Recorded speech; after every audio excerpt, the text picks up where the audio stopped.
Welcome to Down to Dunk. I'm your host, Andrew Schlecht. We're part of the Athletic Podcast Network. With me tonight, Night Pod, I've got my good friend Alex Spears. Alex, what's up? What's up, Andrew? Just rushed home after the game so that we could do this pod. And what a pod it will be. We've got so much to talk about. Got a lot to talk about. First quarter. Really fun first quarter. Yeah. First half was fun. The Thunder lose to the Bulls. Doesn't matter what the score is. 103 to 124. So let's talk positives first from this game. I think the number one positive thing is Shai looked really good on both ends tonight. He was shifty. He was getting in the lane. He was getting to the free throw line. He had 6 free throw attempts in 19 minutes. Finished with 12 points, 3 boards, 3 assists, a steal, and only 1 turnover. I thought he looked very good tonight against like starting level NBA talent. Yeah, he was getting wherever he wanted. He was getting deep into the lane on almost every possession. And I went back and rewatched the first quarter. He had 5 potential assists that were wide open threes. 2 to Al Horford, 1 to Justin Jackson, and 2 to Dort. He was running like the same play every single time where he would just get to the lane and then make really good, accurate passes. He had 1 bad pass, I thought, out where one time he hit Dort like around his knees. But all the other passes were perfect, and they were generating these amazing wide open looks. It's just no one could hit them, and that's why he only had, I think you said 3 assists. But it was there. And it was funny on Twitter, Matt Moore from the Action Network tweeting the first quarter that basically, is Shai too good? Is he too good to tank? Too good to tank. Is he too good to tank? He's good. He's really good. He is. And I don't know if he's too good to tank, but he's super good. He's just so confident, and the way he drives is just so patient. He's not in a rush to get anywhere. And it seems, at least tonight, most of the time, I'd say like 90% of the time, he was making the right decision. And when he took the ball himself, I thought the moves he were making, as we saw last year, he just has all these like little crafty moves he has to get himself a shot. It feels like he can get that shot whenever he wants. Yeah, he's a lot bigger and stronger this year than he was last, which is helpful. Especially, and he did this a 2 times, maybe 3 times, got to the rim and finished over contact, which is something that he needed to be able to do last year a little bit better, and he was doing it with ease tonight. So that was very encouraging. Positive thing number 2. I thought Darius Bazley looked great in his 19 minutes. Really active on the defensive end. I thought that his shot looked really good. He also dribbled into a mid-range jump shot that looked really good. He shot that with ease. He hit a 3. I thought he looked great. 3 of 5 overall from the field. I thought that Bazley looked improved and he looked stronger. His probably the most impressive play, though, was he got all the way to the rim and finished over contact, which is it's going to be very important for these young guys, because that's for Bazley, that's the difference between him being like a 3-and-D guy and then being a guy that can do way more, is if he can get to the rim and finish. Because we already know that he can grab and go, that he's a pretty good passer. He finished with 2 assists tonight as well. I think he showed some flashes tonight that made me think, okay, like there might be more here than just like a Trevor Ariza type player. And it's so funny that looking at where he came from a year ago, 12 months ago, where we didn't even know if he was going to get time on the court. And now he's at the point where he doesn't even have to play in the second half. He's like one of the established veterans on the team. And you can't say that his first half play didn't justify it, because similar to Shai, like he just looked really confident on offense. And he looked good on defense as well. So, yeah, I thought that was another positive thing. Positive thing number 3. I don't know how many we're going to have. I guess we should have. Keep going. Al Horford, rejuvenated Al Horford, 15 points in 15 minutes, 7 boards and assists, a steal, only 2 turnovers. I felt like the team was leaning on him a lot. They were looking for him under the basket. He was setting some really nice screens. He was just very helpful to what the offense wanted to do. He was always in the right place, always doing the right things, scoring around the basket. He was great. He looked rejuvenated. He looked like a guy that needs to play for somebody else. Yeah, it was fun when they flashed his stats from the previous season, and you're like, wow, he really only had 11 and 6. Like, there's no way he doesn't average like 17 and 8 at least. He was 15 and 7 in 15 minutes tonight. Like, he can do whatever he wants, and it's funny because he's not the type of player where he's going to like take over on offense. Mm-mm. Like, you watch that first half and like you would notice him, but it didn't feel like he was dominating the ball. Like, right. He's just going to get a lot of easy points, especially when you're playing with a point guard like Shai, who's really good in the pick and roll. Mm-hmm. Yep. Yeah, he looked great. And if he keeps that up, someone will want to trade for him. And this kind of even ties into Giannis. Like, Giannis signing that deal opens up a lot of teams that could be willing to make a Horford deal that maybe just want to get better.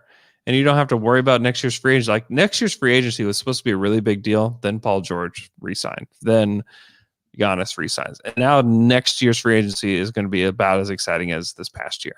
I mean, especially if Gobert signs something in the next 5 days.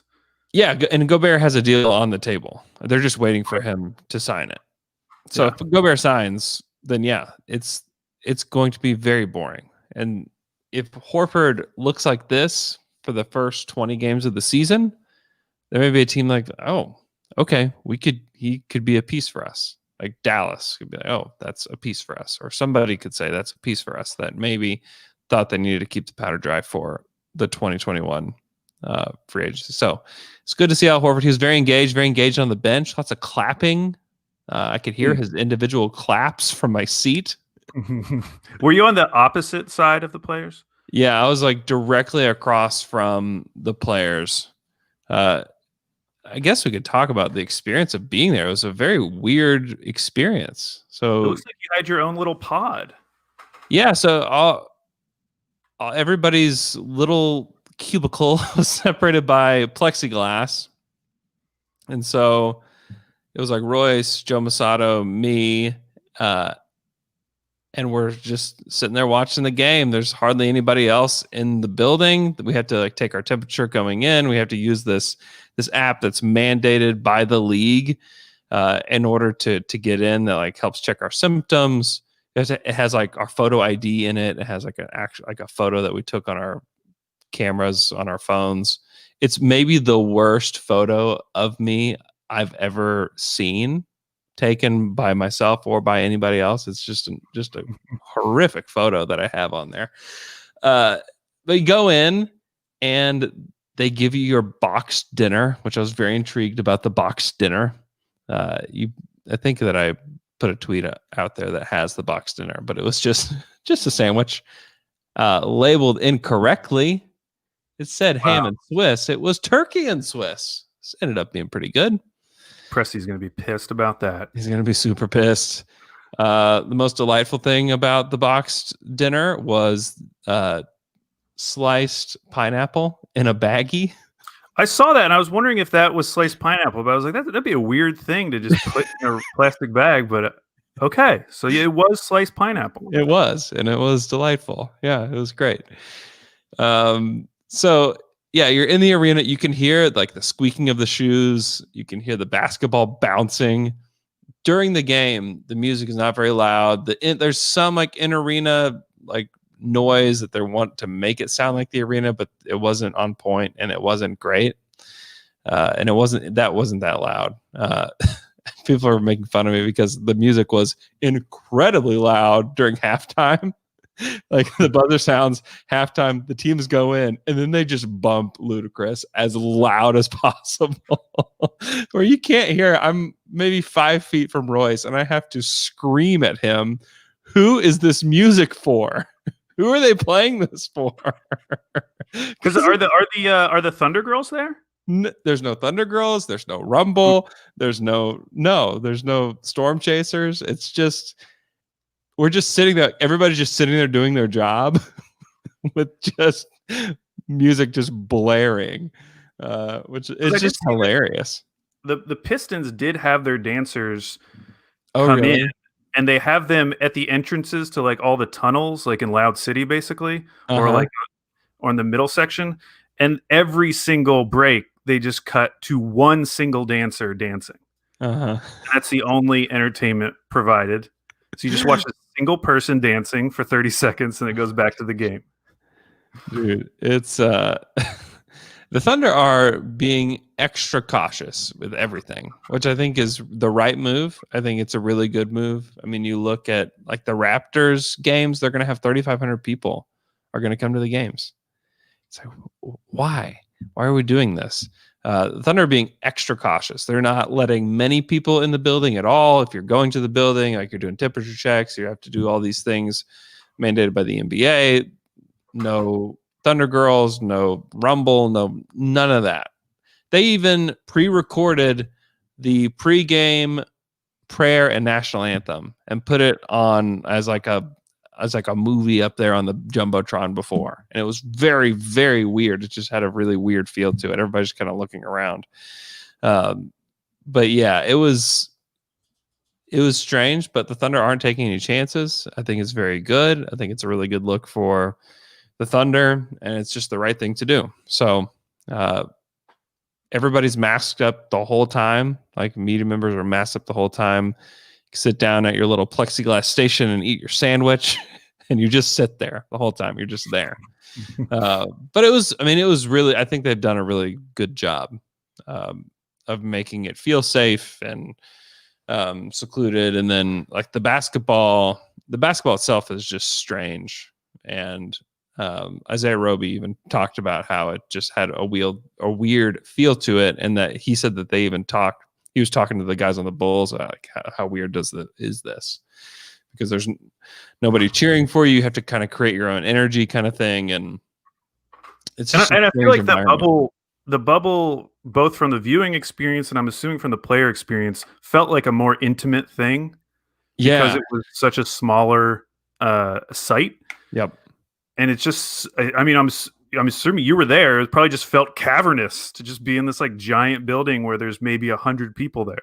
It's giant. And one of the funny things is you still have the PA announcer like going, Justin Jackson, just like everybody's just sitting there. So that is the weird part about it, is that he's still just going he's just going full in as if there are people there. So I guess they're trying to give the players like a similar feel, but it's you can tell that part is like very manufactured and very, very strange. But overall, it's probably the best the NBA can do at this point. With the state of COVID and the state of just where we are in the United States. And if I don't know, I mean, I can only speak for what the Thunder are doing, but if everybody's doing something close to what the Thunder are doing, I think it's a very safe environment. Obviously there's going to be positive cases amongst players and stuff as this goes along, but I feel like the Thunder are doing an extremely good job of being cautious, and I was really pleased with how everything went tonight there. So that maybe that's positive thing number 4. Do you have a positive thing number 5? Positive thing number 5. I thought Theo Maledon was great again. He didn't shoot the ball like he did the other night. I mean, he's 3 of 9 overall. His 3 ball still looks really good. He was 2 of 5. I just think he just plays with still a lot of patience and poise. I think he's a legit backup point guard today and has a chance to be more than that eventually.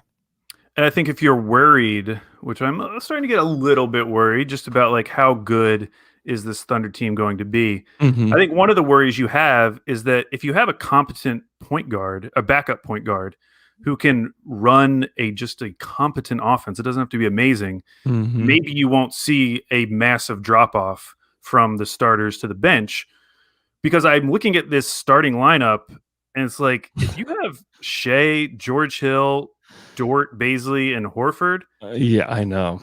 Like, that's solid.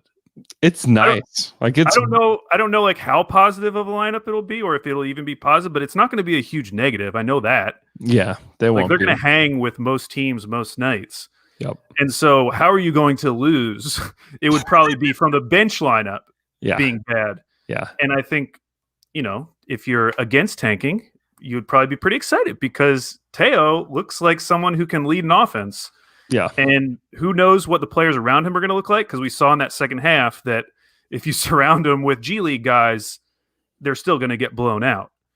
But when Shai's getting 30-plus minutes a night, Baze is getting 30-plus minutes a night, Horford's getting 30-plus minutes a night, you're going to have some bench units where some of those starters are mixed in.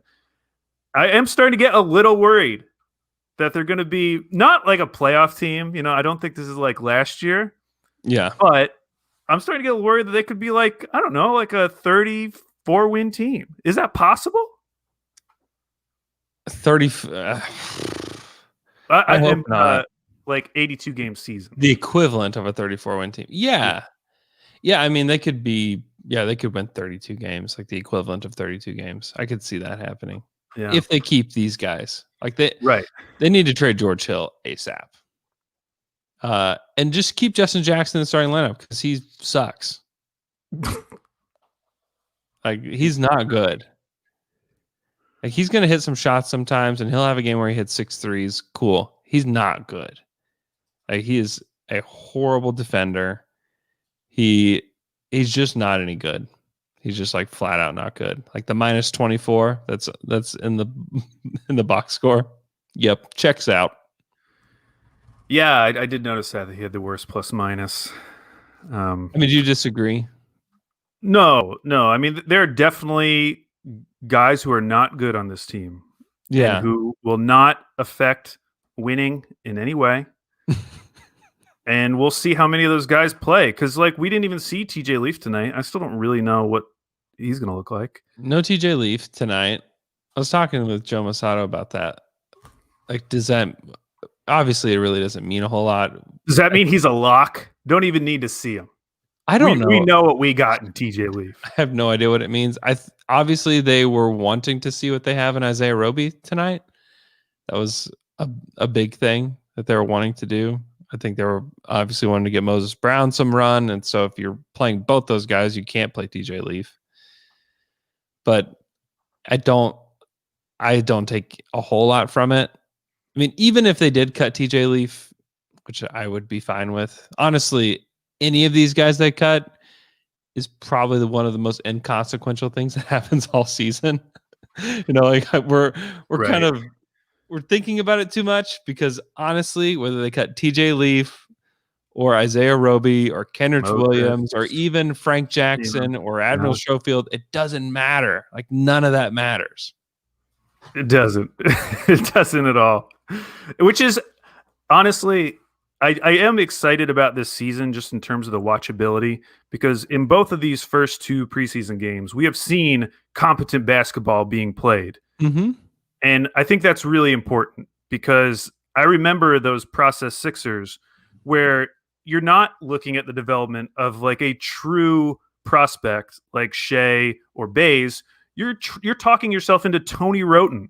You're telling yourself, Tony Roten, I think he could be something. I think he could be something, which is just like a low efficiency gunner. Yeah.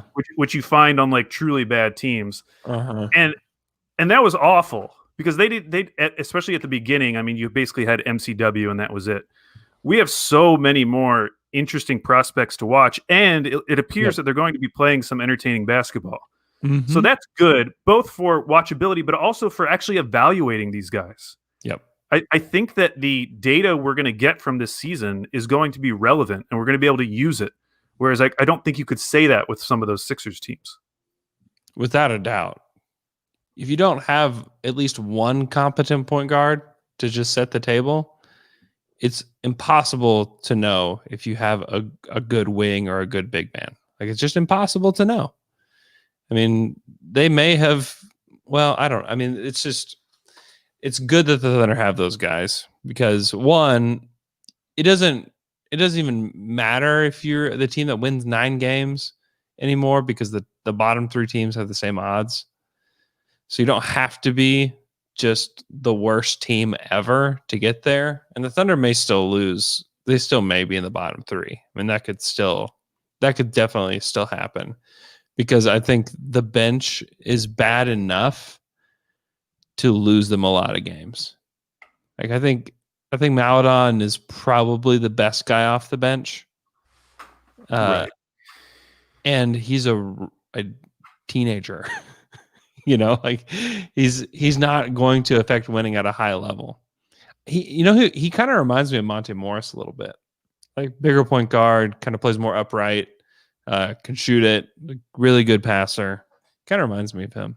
Like, that's, I mean, if he turns out to be as good as Monte Morris, that's a really good comp. Somebody in the chat asked if he could be as good as Tony Parker. Like Tony Parker is a Hall of Fame player. He won Finals MVP. So let's pump the brakes and let's dial it back to, like, can he be as good as Monte Morris?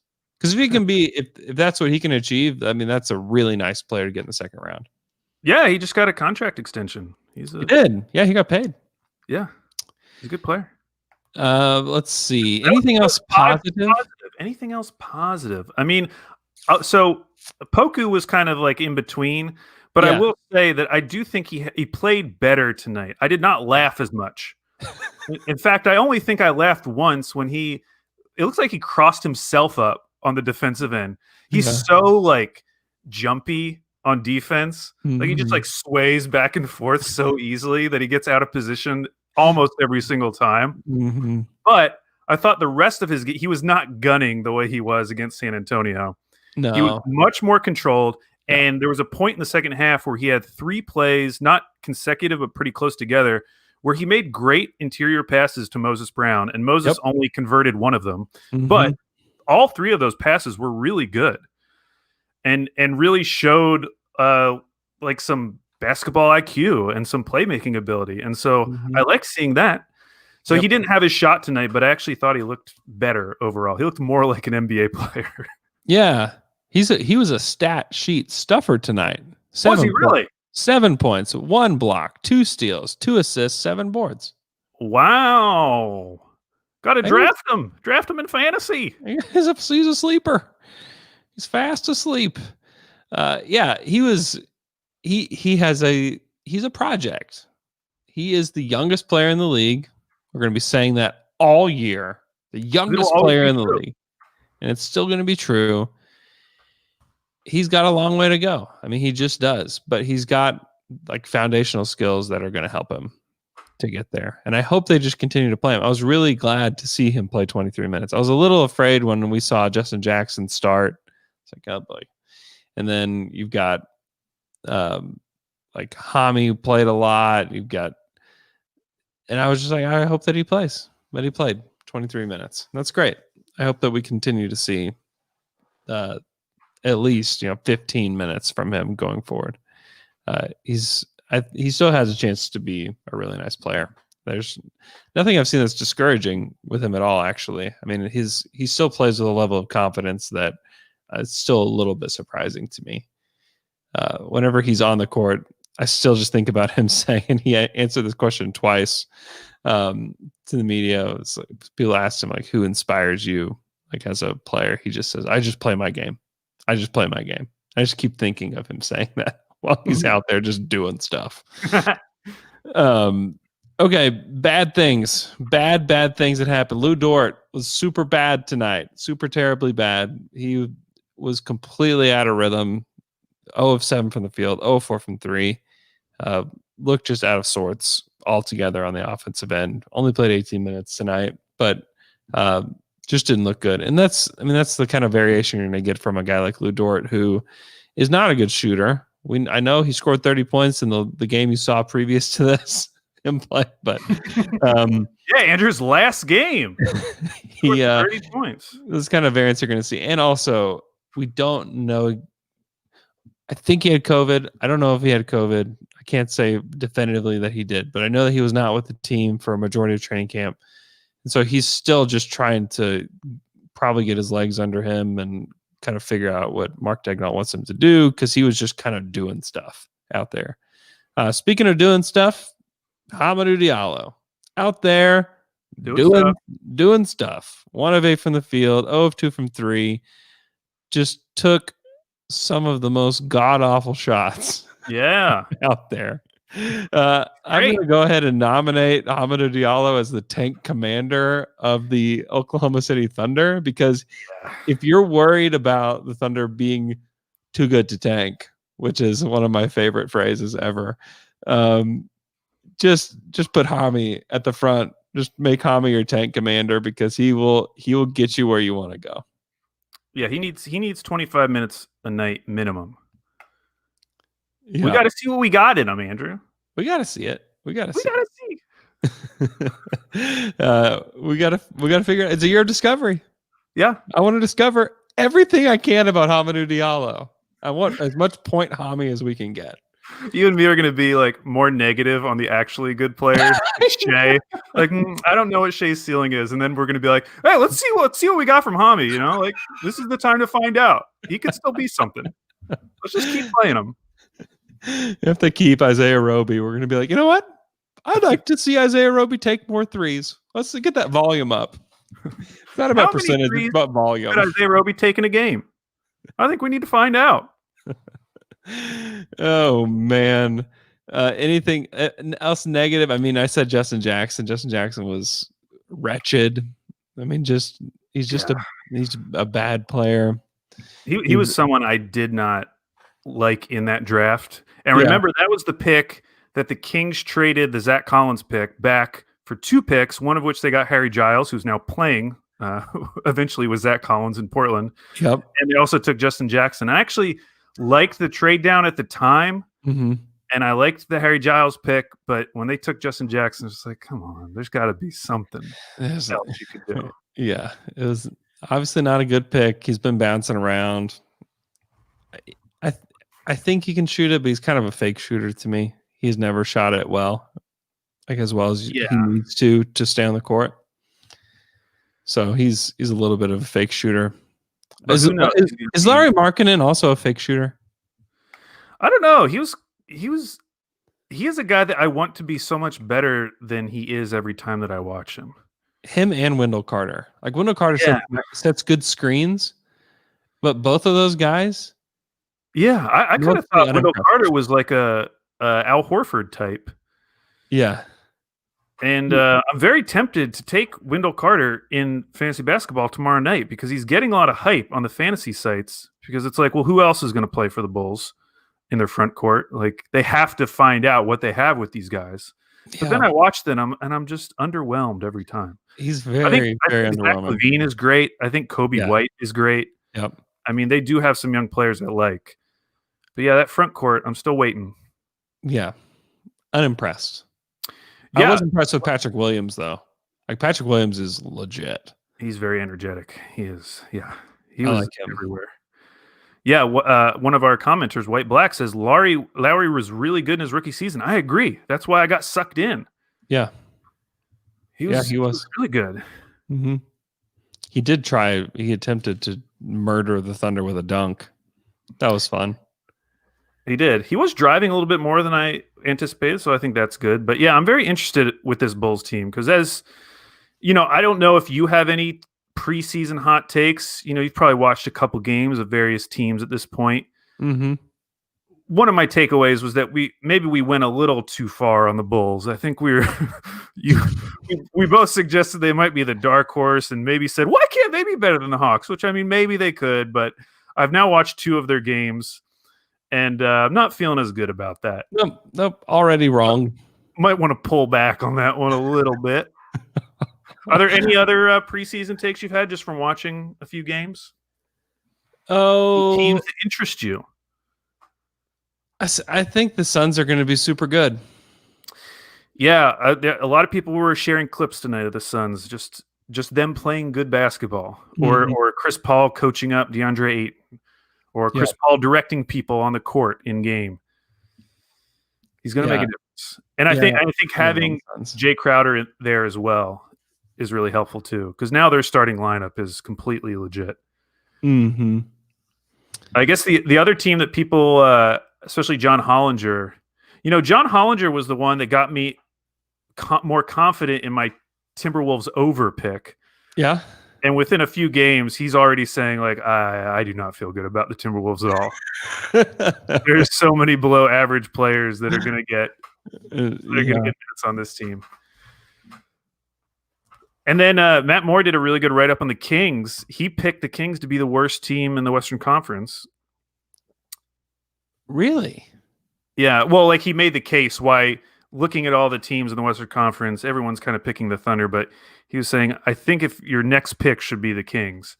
Interesting. Which that kind of scares me as well. What? I don't understand the reasoning on that. Like, De'Aaron Fox is super good. Buddy Hield's really good. He is. Harrison Barnes is Harrison Barnes. Perfectly fine. Yeah. Yeah, that's odd. Preseason take, the Nuggets are still going to be awesome. They're whooping up on the Blazers tonight, didn't they? Yeah, I mean, a lot of people are down on the Nuggets. So I produced several podcasts this week with lots of people that are down on the Nuggets. Well, maybe that's a good lead-in into our final 8 over-unders, because we're going to talk about the Nuggets. Well, let's do it. Okay, so we have 8 Western Conference over-unders, although it's really 7 because one is off the board, Andrew. You cannot bet on it. There is no line. I think you can guess which team. But we're going to go through the 8 teams in the Western Conference that made the playoffs last year, including the Oklahoma City Thunder, who we will save for last. Our big reveal. Do we think the Thunder are going to be good enough at tanking or not? Stay tuned. But we're going to start with the Portland Trailblazers. 8 seed last year, won 35 games, equivalent to winning 39 games, below 500 team, basically. This year, they're projected to win 40.5, which is equivalent to winning about 46 games. Mm-hmm. Still not crazy. Key losses, Hassan Whiteside, Trevor Ariza, Mario Hezonja. Key additions, Robert Covington, Enes Kanter, Derek Jones Jr., Harry Giles. I also wanted you to know that Rodney Hood is coming back from injury, and Zach Collins, who is injured, he is targeting mid-January. So I want to start off, because they made a lot of moves. They're getting some guys back. They brought some guys in. Mm-hmm. Crystal ball question, Andrew. Will the Blazers have a top 15 defense? Now you're saying, is that even possible? Last year, they were 28th in defensive efficiency. Mm-hmm. The year before, however, they were 16th. So they have shown the ability to be a mediocre defense. Do you think they could hit 15? They bring in Robert Covington, solid defender. Mm-hmm. And back. And his Kanter. And his Kanter. Not an argument for this. Yeah, is Derek Jones Jr. any good? I mean, honestly, Derek Jones Jr. is better than what they were throwing out there for most of the season last year at small forward. Better than Hezonja. Yes. I think they'll be improved, but no. Okay. So the question is, do you think that they've done enough to be the equivalent of a 46-win team? Oh, boy. I think yes. I think they have. I agree with you. I think that Yusuf Nurkic is one of the more underrated players in this league, and he's on an amazing contract. Mm-hmm. I mean, I can remember back when we would compare him and Steven Adams to each other. Mm-hmm. The fact that Steven Adams has consistently gotten paid way more than Nurkic, I don't think accurately reflects their comparative value.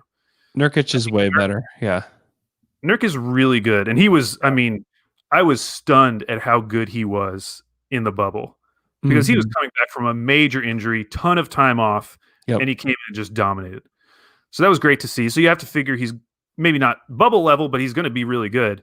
And then I love the move of bringing in Covington, because they have struggled so long with just having competent defensive players on their roster. And when you have a backcourt like Dame and CJ, you have to surround them with defensive players. And like last year, it was... they had a little month of Trevor Ariza playing like average defense. And then outside of that, it was just Melo, and Mario Hezonja. Just like terrible options. As good as Melo was offensively for them at points. Yeah. So I'm feeling positive. I'm feeling positive about the Blazers. Yeah, same. I think that Damian Lillard is still pretty underrated. So wow, still. I think so. I mean, I just don't hear his name. I don't hear his would say. I just don't hear his name as much as I do a lot of other stars in the Western Conference. When we're talking about stars in the Western Conference, I don't hear his name a whole lot. So I would agree, but I would also say that no player gets celebrated more for their individual accomplishments without having like huge individual accomplishments. So like the finals or whatever. No one gets celebrated more than Dame. And for good reason. Like he puts his team on his back in a way that you just don't see a lot. But it is funny because I do somewhat agree with Rockets Twitter that like the media narrative about Dame and Harden has accomplished so much more than Dame. I mean, he's been to the finals or the conference finals twice. I guess he's been to the finals once as well. Finals, yeah, sure. I mean, he's a better offensive player. He is one of the best scorers in the game, and everyone just treats Harden like he's trash. And whereas like Dame is like this amazing player, like barely getting his team to the 8th seed. Like I get it. I like Dame more, and it's because Dame's cooler. Like he's Dame's a lot cooler. Maybe the coolest player in the NBA. He's very cool. And Harden's not. Harden's not cool, unfortunately for him. Yeah. Although I do think if he gets really fat and is still as good, that would make him pretty cool. If we had the first like genuinely big guard, like a noticeable gut every single game, and he's still dropping like 35 points a night. I'd have a hard time not getting behind that. Definitely. Okay, moving on. Dallas Mavericks. The Mavs. Last year they won 43 games, equivalent to 47 games. This year their over-under is 42.5, which is equivalent to winning 49 games. So they're bumping them up a little bit. Mm-hmm. The key losses: Seth Curry, Michael Kidd-Gilchrist. Key additions: Josh Richardson, Josh Green, James Johnson, Tyrell Terry. And of note, Porzingis is targeting the beginning of January. Now, Andrew, I have a deal or no deal for you. Okay. Although you can't really accept no deal. I'm really just asking you to make a bet. Okay. Luka Doncic is the clear favorite for MVP this season. If you go on the betting websites, he is number one. Mm-hmm. I'm going to force you to make a bet. If you lose, you have to give up down-to-dunk host duties to Luke and Taylor for 1 year. One of them has to host every single down-to-dunk episode. You can still be on it, but they're the host, okay? Okay. The bet you have to make is for MVP. Do you take Luka or do you take the field? I'll take the field. Okay, taking the field. That's very risky, though. Yeah, I'll take the field. Because I feel like Luka already has the narrative. People are already ready to give Luka the MVP. Yeah. Well, LeBron's probably not going to play a full season. Giannis isn't winning 3 in a row.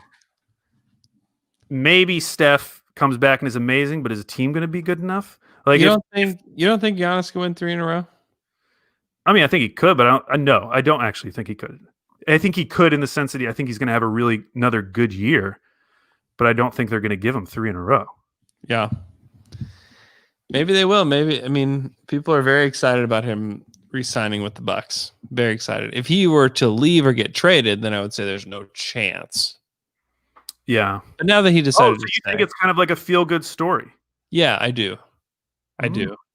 And because people are really down on the Bucks as a team, because people think the Bogdanovich thing is weird. They hated the way they ended the bubble. And now you've got like, oh, well, Giannis re-signed. It's great. If they come out and they win the equivalent of like 68 games. Yeah. You know what I mean? Like they could, how could you not pick Giannis? Well, whatever. So I think it's possible now. I think if you were traded to Miami or traded to somewhere else, there would just be absolutely zero chance But there's some positive storylines. The other main candidate is Anthony Davis. He's the other favorite up there on the top. Can you see AD really winning the MVP? No, it does seem weird. Yeah, I don't think of him that way. I don't either. Because he's on the team with LeBron. But somebody said KD could have an MVP chance. Possibly. KD's look pretty good. If Brooklyn, and I don't think this is out of the realm of possibility, if everything clicks, they could be the number 1 seed in the East. And if they are, why wouldn't Kevin Durant get the MVP for that? Mm-hmm. Yeah, it's very possible. KD's garnered a little bit more goodwill as he's coming back from his injury. Everybody's rooting for him to come on back and play. Oh, yeah, that's a comeback story. Yeah. Tearing your Achilles, everyone hates you. Yeah. And then boom, he's back. Okay, 49 wins, 49 win pace. Do you go over or under for the Mavs? Basically, I have to pick them to be a 50-win team. Under. Under. Yeah. Under for Andrew. Yeah. Why? He's the golden boy. I love Luka. I think he's great. The Josh Richardson addition is nice, but I'd rather have shooting around Luka. He needs more space. And Josh Richardson is going to play a lot. And he's shown that he's not a spacer or a creator. He's a nice defender. He can score at some, but I don't love that fit. I don't love that Kristaps is out for a little while. We don't know what he'll look like when he comes back. I don't know. I mean, Tyrell Terry's probably not ready to play. They're like Jalen Brunson needs to be very good for them. Josh Green will probably need to play for them.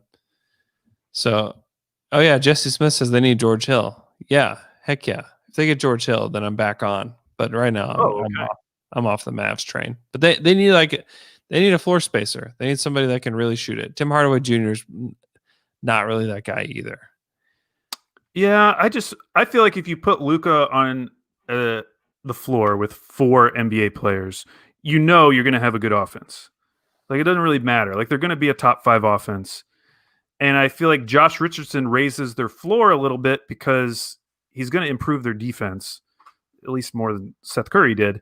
Yeah, and they're getting back some guys too, even though Porzingis is injured again. Mm-hmm. They are getting back who's their big man, Dwight Powell, and they're getting back somebody else who was injured. Don't know who it was. So I'm actually going to go over. I'm over. Okay, Mavs 50-win team, easy. Wow. Easy. Okay. Wow. Next one. I'm excited about this one. Okay, the Utah Jazz. Okay, yeah. Last year won 44 games, 50-win pace that was. Yep. This year, 42.5 is their over-under, which is equivalent to winning 49 games. Their key losses, Tony Bradley, Ed Davis. Key additions, Derek Favors, Udoka Azubuike. Basically the same team. Mm-hmm. Bring back Derek Favors. Bogdanovich is back from injury. He's been playing in the preseason. He's back. Before we get into over-under, I do have a crystal ball for you, which is, what do you think happens with Rudy Gobert? Because he has an offer on the table for a quote-unquote regular max. Mm-hmm. He asked for the super max, which he has qualified for. Yep. He's asked for it. They don't want to give it to him. They suggested, hey, why not you just take a regular max? Yeah. And he has not signed it yet. People are thinking, oh, he'll probably sign it, but maybe not. But when you start looking at this free agency next year, if Rudy Gobert had any desire to leave Utah, do you feel confident he could get that same max that the Utah Jazz are currently offering him from another team? So I went on Spotrac.com, looking at teams with their actual, I forget what they call this stat, but it's like their functional cap space for next summer. And these are the teams that are going to have at least $30 million. Knicks, Spurs, Thunder, Bulls, Grizzlies, Cavs, Raptors, Hornets, Pelicans, Magic, Hawks. I would say Thunder, Pelicans, Magic, and Hawks are probably not candidates for Rudy Gobert. Mm-hmm. Grizzlies probably are not, but maybe. I don't know. Probably not. Cavs. He's not. Let's say this. He's not going to the Grizzlies. Yeah, that's true. What about the Raptors? The Raptors I like a lot. Because the Raptors, obviously, they lost their big men. They lost Gasol. They lost Ibaka. They brought in some stopgaps with Alex Len and the other guy, who I can't think of. They have the space, and you put Rudy Gobert on that team. They'd also have to re-sign Lowry, though, as well. So maybe you have to do some finagling. Yeah. But a team with Fred VanVleet, Kyle Lowry, maybe in a lesser role at that point, still have Siakam, Rudy Gobert. OG. Stop it. You better stop OG. Yeah, I like that. I like that a lot. So I guess my point is, like, should Rudy sign this? Because I feel like he can get that same contract next summer. Now, you obviously risk getting hurt this year, and maybe it's not there next summer. But if he's healthy through this season, I think there are going to be enough teams. Yeah, I think he signs it. I think he signs it with the Jazz. Which ultimately helps the Thunder, because that's just another 21 free agent off the board. Yep. Yeah, right. I think he signs it. Utah Jazz, do you think they are over under the equivalent of 49 wins? Over. I think they're going to be super good. Wow, I thought this was going to be a point of disagreement between you and I. I also think they're going to be over. I think in this weird COVID season where there's been a ton of player movement, but not a lot of time to build chemistry. Yep. They are probably the team that is best set up in terms of continuity. I mean, they're not having to work in anyone new. Like Derek Favors was there 2 years ago. He knows everything. Yeah, he was basically there. Yeah. They're going to be able to hit the ground running in a way that I don't think a lot of teams will be. Yep. And, you know, something that you're kind of banking on is that we see an improved Mike Conley. He's now a year in this system. He was not good. He was on my fantasy team last year. And the first part of that season, he was pretty bad. Yep. He eventually started coming around, and I thought he played better in the bubble. If you get a better version of Mike Conley, you got Bogdanovich back, Gobert, really happy with his new contract. Yeah, I think that's a 50-win team. Yeah, I agree. I feel pretty good about it. I feel good about it. Mitchell is, coming into his fourth year. Like, he's going to be really good. Yeah, just signed his extension. Yeah, I think that team is going to be awesome. And Derek Favors was apparently a guy that could speak to Mitchell and kind of just be his guy that could say whatever to him, which I think is helpful to have him come in. He's kind of a glue guy in the locker room, and I think they missed him last year. So I'm a big fan of what the Jazz do, and their coaching is really good. And you have to remember, if that Mike Conley shot that looked really good in the bubble, if that goes down, changes everything about what we think. And just that one shot. If he just hits that one shot, then we don't get to see like this crazy performance from Jamal Murray. And see, maybe do the Jazz end up being the team that beats the Clippers? Like, do the Clippers fall to the Jazz? Maybe they do. And then if that happens, like, we're coming into this season with this Jazz team that is, they not only beat the Clippers, but now they're getting Bogdanovich back and they're bringing back Derek Favors, and like, man, they're reloading. Is this team going to the finals? Could they beat the Lakers with this reloaded roster? I don't know. We could be doing that, but it didn't. That shot didn't go in. And people just think the Jazz suck, but I don't think they do. I think they're really good. All right, so we're both over on them. The next one off the board, Houston Rockets. They won 44 games last year, equivalent to a 50-win team, but you cannot bet on them this year because of James Harden. Their key losses, Russell Westbrook, Robert Covington, Jeff Green, Austin Rivers. Key additions, John Wall, DeMarcus Cousins, Christian Wood, David Nwaba, who had actually signed last summer, but he's coming off a torn Achilles and he's playing now. So nothing, you can't guess on the Rockets. There's nothing to guess. I guess we could briefly talk about the report, the Tim McMahon story that came out, which is basically about how the Rockets just let James be James.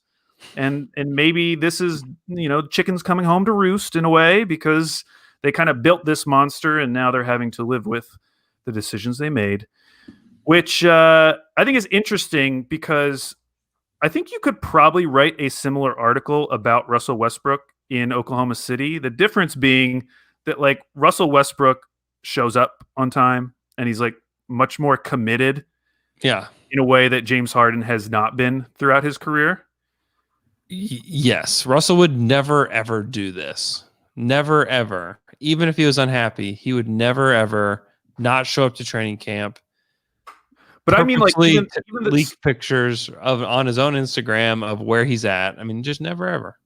Even the stories, though, I'm talking about like the little things of like showing up late to film sessions, which actually gave a great story about Harden showing up late to a film session and Russell Westbrook just being furious and being like, just start without him. Like, who cares? Just start.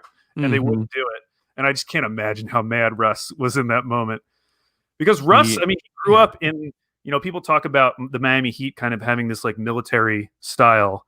Well, Oklahoma City is kind of like that too. Like they're a very regimented organization. Sure. And that's what you hear from players who come in and sign as free agents. Get traded here. Let's be honest. They get traded here. Talking about Nerlens? They talk about like what a professional organization Oklahoma City is. It's just like very well run and everyone's kind of on the same page. You don't hear about this kind of stuff.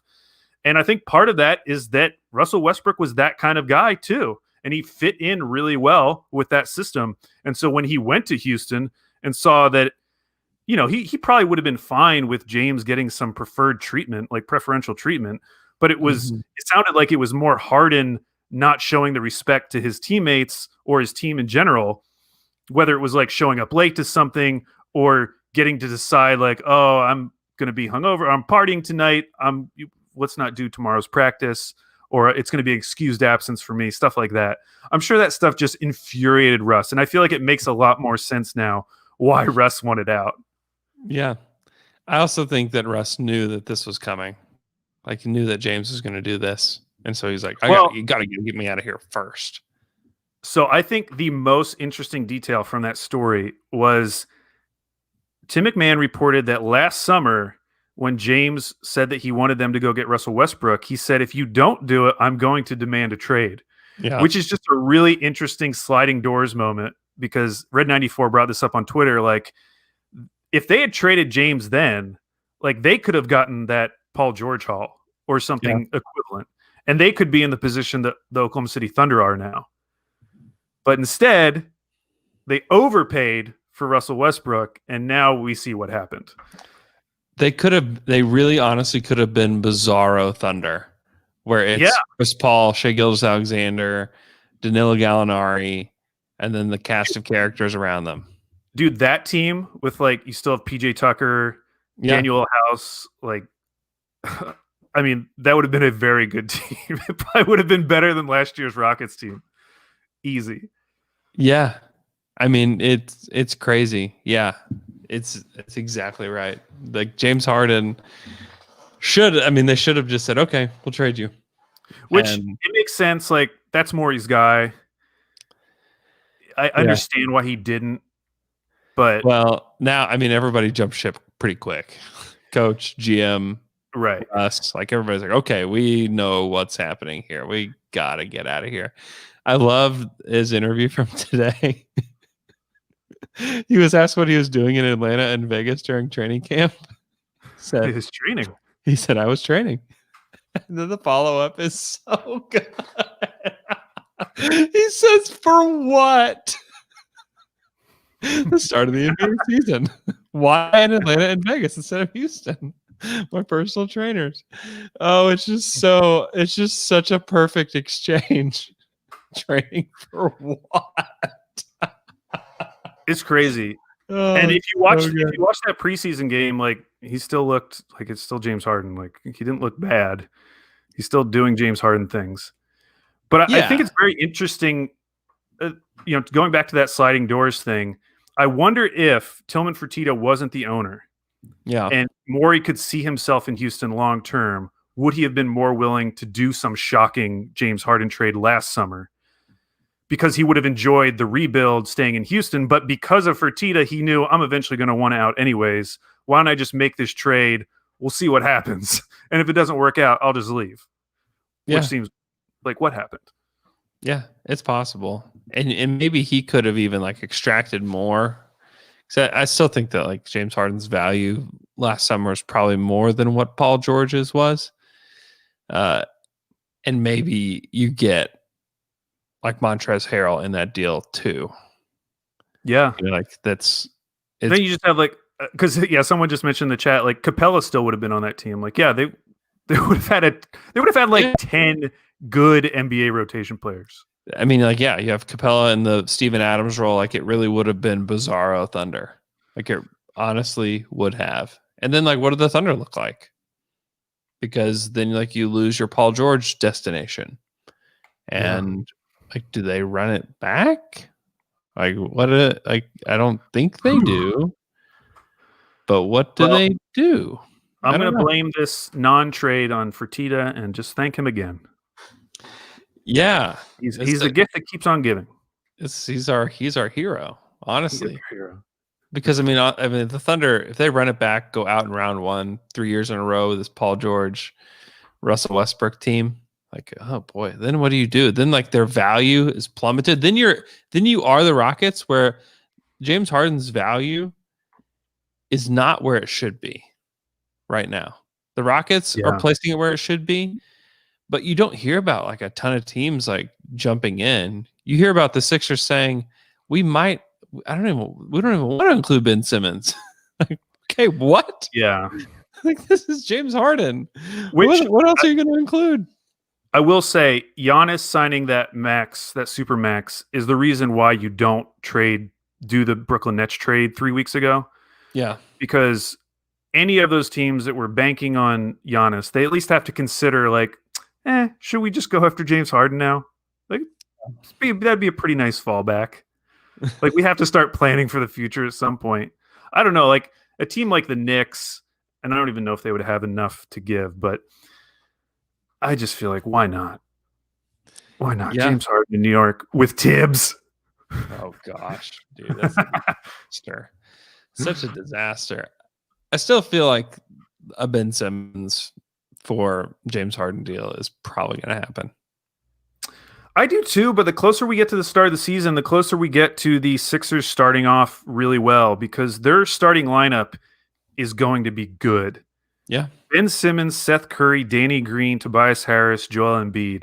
I have a feeling that is going to be one of the best 5-man units in the league if they stay together. Fits like a glove, Alex.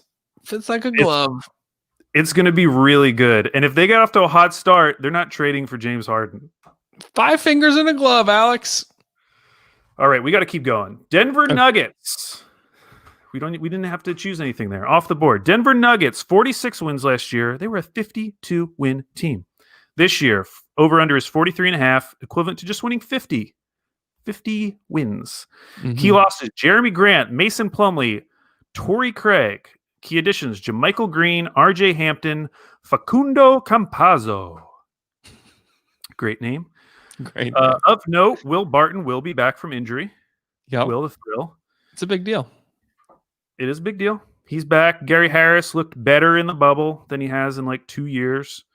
Yep. So maybe he's going to be okay again. And Monty Morris just signed extension. Yep. They've still got a lot of really good players. Yeah. The question is, are they as good as they were last year? Or is there potential for a little bit of a fallback? I think regular season, I'm going to go ahead and say I'm over with them. I think regular season, they're going to be good. I think they're going to do similar things that they did last year. And I think they want Michael Porter to be in a more prominent role. I think that JaMychal Green is a helpful bench player.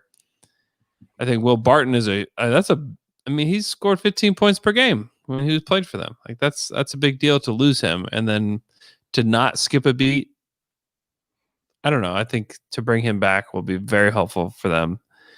So yeah, I know Jeremy Grant loss is big for them, but if Porter can come in and play 25 to 30 minutes a game and score efficiently and shoot it well, regular season they're not going to miss Jeremy. Like they're just not. Now, come playoff time, if you have to guard LeBron and whatever, they couldn't beat them with Jeremy Grant anyway. So, like, what does it really matter? Like, when we're talking about this team, I think Jeremy Grant's good. I think we've probably gone a little too far on Jeremy with the way that we have treated the Nuggets, and the people think how far they're going to backslide, because I do think that, like, bringing Will Barton back and Porter and JaMychal Green, like, you can definitely bring together a team that's going to win a ton of games. And they still have their best player, Nikola Jokic, who's only 25 years old. Jamal Murray is only 23 years old. Those guys are going to come back. They're going to be better, just because guys that are stars that are that age, they just get better. And so I would guess that they're going to raise the level of this team. I wouldn't say they're going to be a ton over that, but I still think that they're not going to backslide too much, even though they did lose Jeremy. Well, I am going to go under, Andrew, one of our first disagreements. And it's not necessarily because I hate the Nuggets. You're a hater. I just realized that I've chosen over on all the teams so far. Somebody has to be under. And is it possible that the Nuggets end up being worse than the Jazz and the Mavericks? I could see that. I could see them being lower in the standings than those two teams. It wouldn't shock me. And I would be shocked. Yeah, I would be shocked. You would be shocked? Lower than the Mavs? Lower than the Mavs? Dude, the Mavs were so good last year towards the end of the season as they like really started to come on. Yeah. I'm really high on the Mavs, but it's Luka season. MVP. You're going to choose him in fantasy tomorrow night, aren't you? I'd like to have the chance to. I'd love to have the chance to. You need this.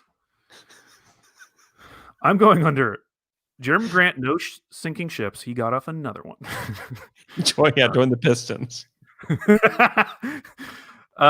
No, I guess if I had one concern, it's that integrating Michael Porter Jr. is much different from integrating other types of players.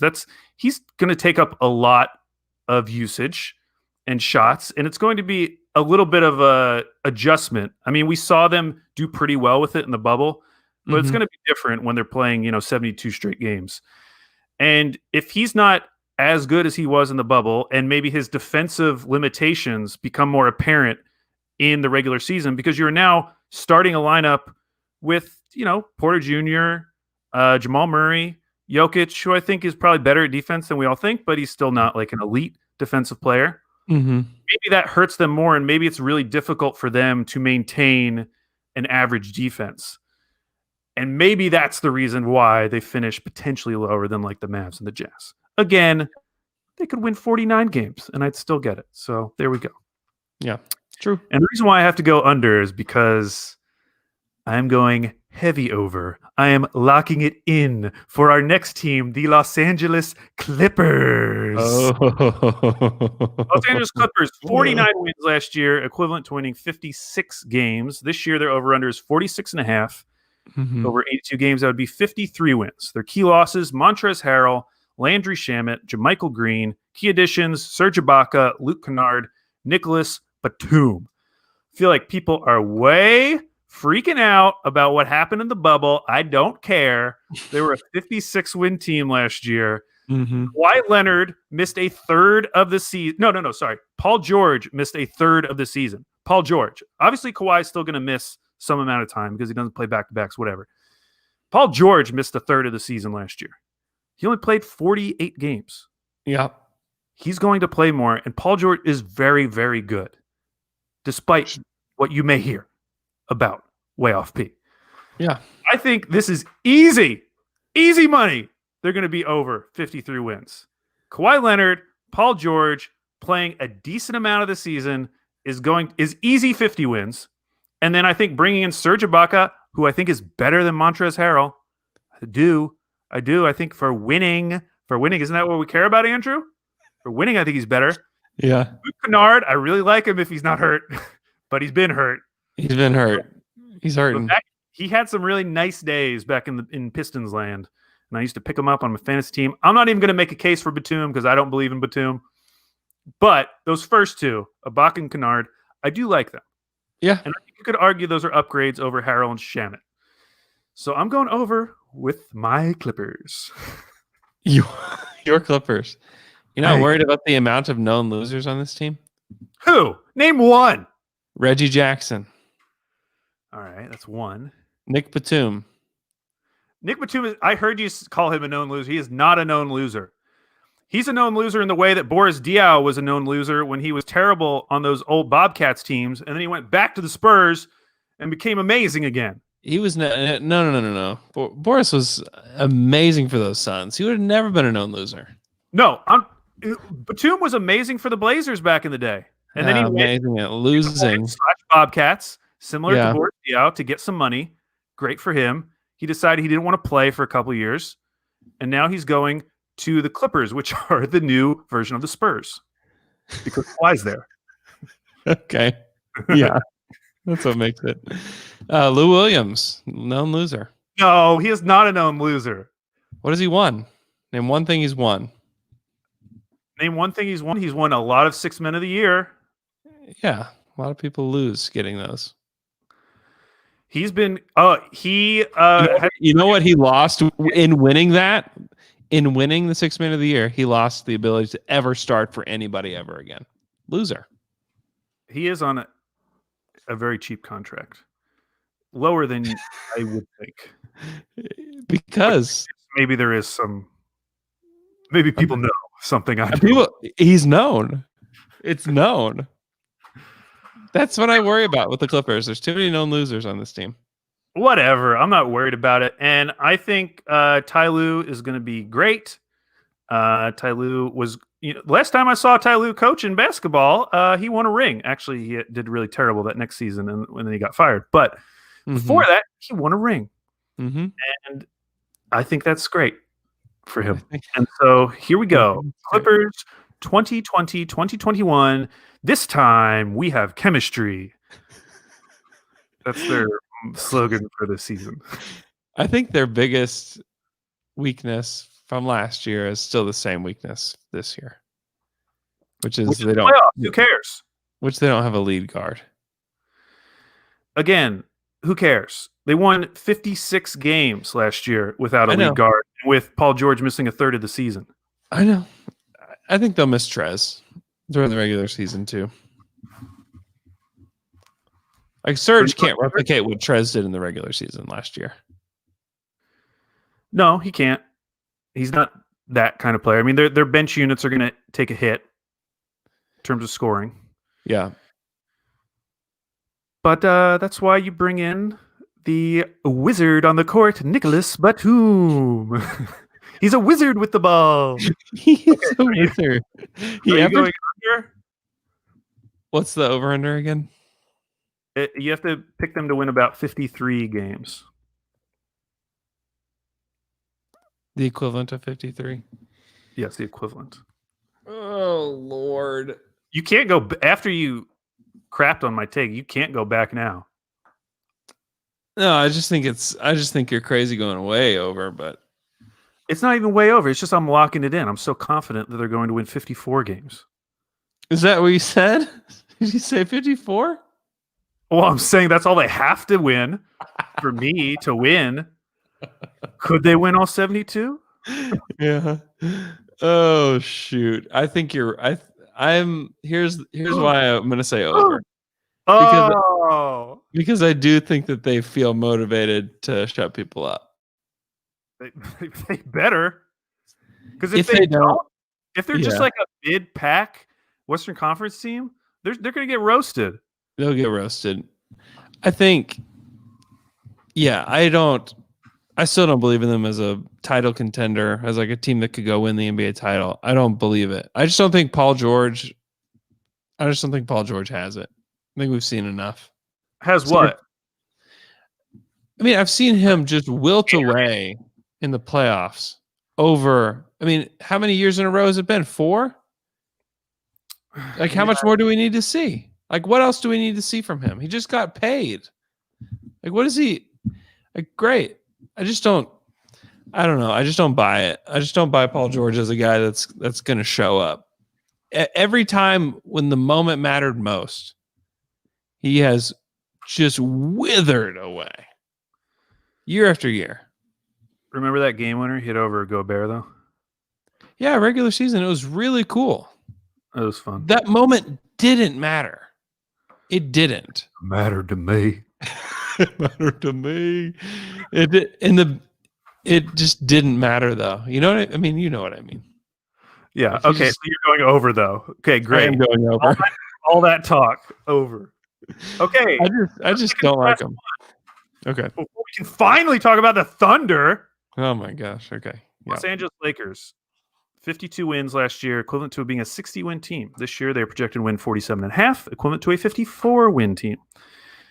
That means they're expected to lose 6 more games, just so we all know. Same page. Key losses: Danny Green, Avery Bradley, Rajon Rondo, J.R. Smith, Deion Waiters.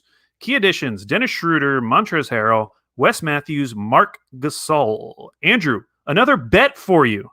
For this one, if you get it wrong, you not only have to give up complete control of down to dunk to Luke and Taylor, you also have to start your own rival podcast called Tanking is a Mental Disorder, where you have to cover the Thunder from an anti-tanking perspective. The bet is NBA championship. Do you take the Lakers or do you take the field? Lakers. Okay. Lakers. You don't want to be the host of Tanking is a Mental Disorder? No. I think they win the title. I think that, like, at this point, LeBron getting to the number of championships that MJ has is, like, it's there. Like, he can get there. Yeah. So I think he's going to be locked in. I think Anthony Davis went to a completely different level last year.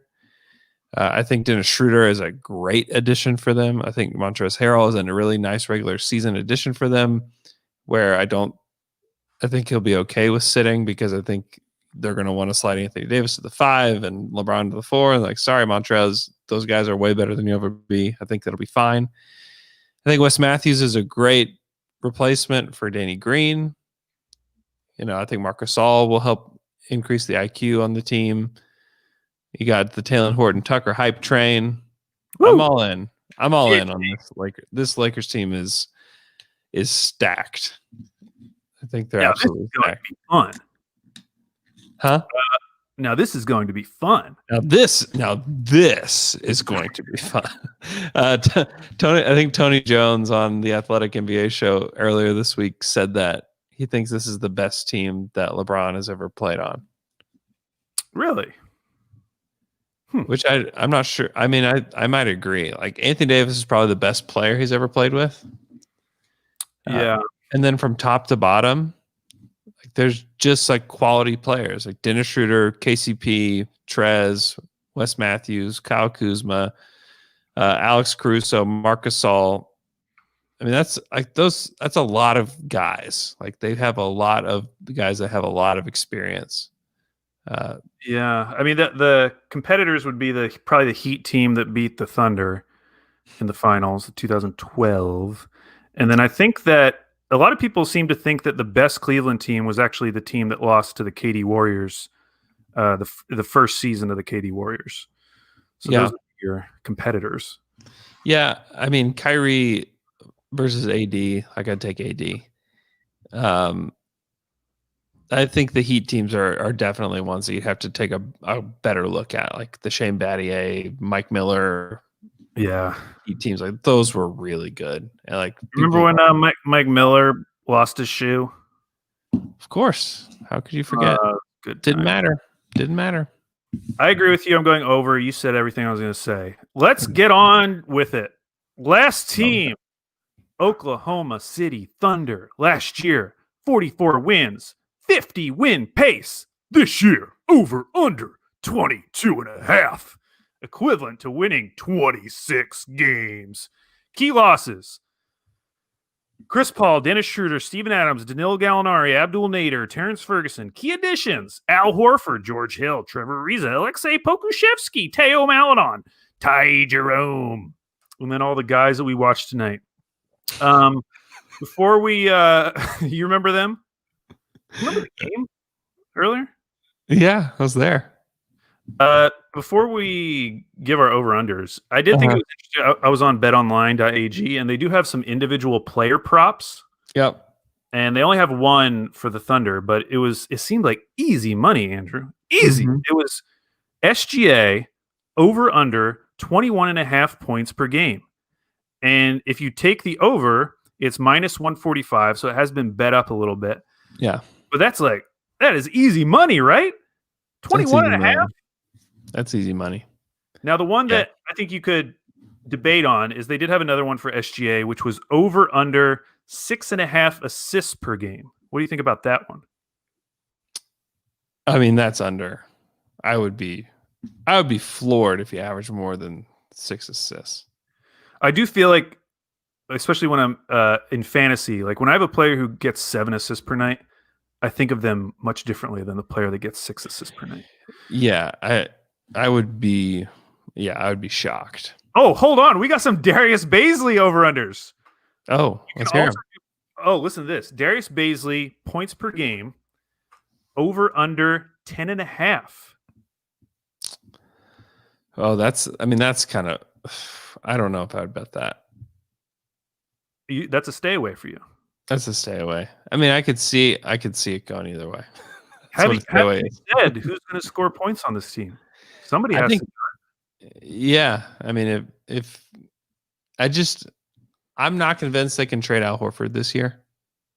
I hope they can. I think that the chances increase this week with Giannis re-signing, and then if Gobert re-signs, I think that increases as well. But I'm still not confident that they can do it. And yeah, I don't know. He's going to score a lot. Al Horford's going to score a lot. We saw that tonight. Oh, look at this. We have a George Hill prop. Oh, gosh. George Hill, points per game, over under 10.5. Give me the under. Oh, really? Hand it over. Yeah. Andrew, you think this team's going to score like 40 points a night? Somebody has to score double digits. It can't just be Shai and Horford. Hami scoring double digits. Give me the over on whatever Hami's got. Whatever it is, give me the over. No Hami props. They're definitely. I want to see if there's any Lou Dort props. There's no Hami props. No Hami props. They've got to trade George Hill and Al Horford ASAP. As soon as you get a deal that is good. As soon as you get a deal that's palpable, they've got to go. Oh, Andrew, there's a Lou Dort prop. What is it? You can bet money on a Lou Dort prop. BetOnline.ag, not a sponsor. Points per game, over under 9.5. Well, it depends on how. Were you that discouraged by tonight's performance? His over performance? I mean, honestly, if the goal is to get him to score points, you'd rather see him taking a ton of shots. Yeah, it's true. So that actually gives you more confidence. It bodes well. Okay, last one. Terrence Ferguson. I'm just kidding. There's no Terrence Ferguson player. It better not be. Oh man, I hope he does some. I mean, I hope he takes some shots in Philly. Just take them. I just hope he takes them. He's going to be on the team. He's going to be very encouraged to take them. It's Morey ball. Yeah. Come on, Terrence. Does he play? Does he play for them? No, he doesn't. But yeah, I don't think so either.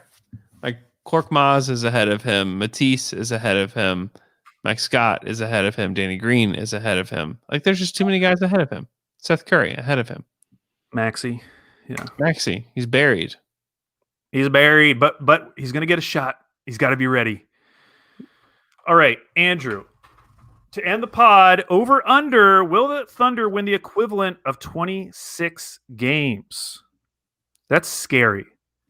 It is scary. It really is. Kind of like, right. I mean, it is all very, very, very dependent on what happens with George Hill and with Al Horford. Like it is, because if those guys are gone, then we're talking about like Justin Jackson minutes. We're talking about Ty Jerome minutes. We're talking, more Hamidou Diallo. Yeah. I mean, it changes everything. If those guys play, I think it's an easy over, like very easy over. I think they could win 30-plus games. But I'm going to say under because I have faith that Sam will find trade destinations for both of these guys in time to keep the Thunder as a bottom 5 team in the NBA. So I'll say under. And, traditionally Andrew is the optimist. I am the pessimist. Our roles are kind of reversed now, even though it's opposite, because now we're in tanking thinking. Tanking is a mental disorder. I am going over with the Thunder. Yeah. Because I'm pessimistic. Yeah, I get it. I mean, you watch. Lineup's going to be killer. They're going to be really nice most nights. Yeah. I don't disagree with that. Eventually will be bad, but real bad. I don't know. 26 wins is kind of like right in that sweet spot. Yeah. It's a very good over-under. It is. It is a very good over-under. And like you just hope that maybe all the luck that they had built up last year, that maybe they used it all up there at the end of games. And maybe that's all gone. That is true. They got incredibly lucky last year in terms of injuries. I mean, if there's one injury to a key guy on this team, like it's done. Like, boom, you're done. Right. Or if somebody gets COVID and they're out for 2 or 3 weeks. Yep. Like, done. Yeah. If Shai turns an ankle, toast. Done. See ya. Yeah. Which is very possible. All right. So the next time we'll talk, are we going to have is next week Christmas? Yeah, I mean, yes. Is it Christmas Eve next Wednesday? Yeah, it's 23rd next week. The 20th. Okay. That's the Thunder play that day. Oh, they play that day. So maybe we'll do another night pod. Maybe we could do another night pod. They play the Houston Rockets. Oh, we got to do a night pod. Yeah, we got to do another night pod. Next Wednesday night pod. Maybe we'll even bring some other people on. Yeah, if the other boys want to jump in. I've been thinking about this. If I could get Red 94 to come on the pod, would you want to do it? Hell yeah. He seems like a nice guy. Okay. All right. I might do some sleuthing. See if we can make that happen. I think Red 94 he's a great follow. He's a great follow. He is the type of fan I like. Mm-hmm. Because like you can tell he's kind of doing a bit most of the time. Yeah. Where he's like playing the role of like the fanatic crazy fan. Uh-huh. But you know that he's kind of joking the entire time, so it's very funny. I appreciate it. Yeah, no, he's great. He's wonderful. I hate that he's not doing his podcast. Acting the exact way if I was in the same situation. Yeah, it's a miserable situation. It's terrible. I mean, imagine like the way we defended Russell Westbrook for all those years. Yeah, fighting off people.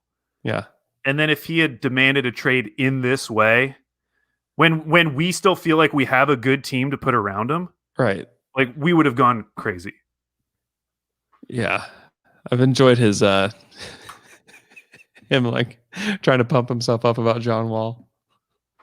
I would be doing the same thing, man. Oh, it's so sad. How could you not? Dude, it is so sad.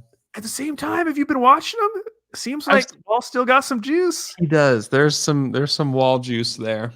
There's definitely some Wall juice. He's got some zooms, man. He does. He's looked pretty good. He's actually looked pretty good. Oh, all right, so next Wednesday night, tune in. First real game. Houston Rockets, Oklahoma City Thunder. What a way to start the tank or another run to the playoffs. Yeah, that's not happening. Thanks for listening to our podcast. You can follow me on Twitter at Andrew K. Schlecht. Follow Alex on Twitter at AlBabyCakes. Thanks for listening. If you are on the stream, thanks for following along. This is a long pod, hour 24. Oh, my goodness. Hope you guys have a great day. We'll talk to you guys again on Friday.